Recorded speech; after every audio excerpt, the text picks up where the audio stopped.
बिस्मिल्लाहिर्रहमानिर्रहीम। अस्सलाम वालेकुम। मैं हूं जैस्मिन और आप मुझे सुन रहे हैं न्यूज़ AQ ग्लोबल पर। आइए बुलेटिन का आगाज़ करते हैं।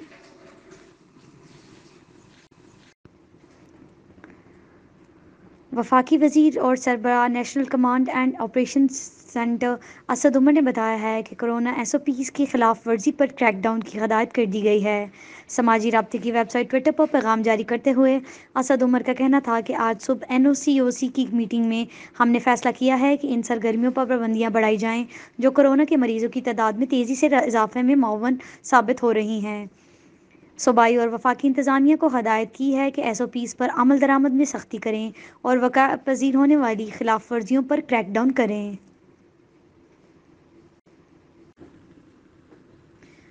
वज़ीर आज़म इमरान खान ने मुश्तरका मफादात कौंसिल का 44वां इजलास 7 अप्रैल को तलब कर लिया है।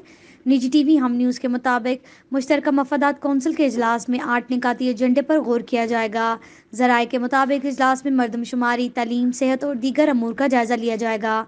वाज़ेह रहे कि वज़ीर आज़म इमरान खान ने कोरोना रिपोर्ट मुस्बत आने के बाद खुद को घर में क्वारंटाइन कर लिया हुआ है और वो अपना दफ्तरी काम मामूल के मुताबिक वीडियो कॉन्फ्रेंस पर कर रहे हैं।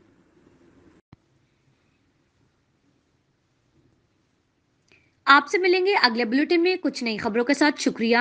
News AQ global.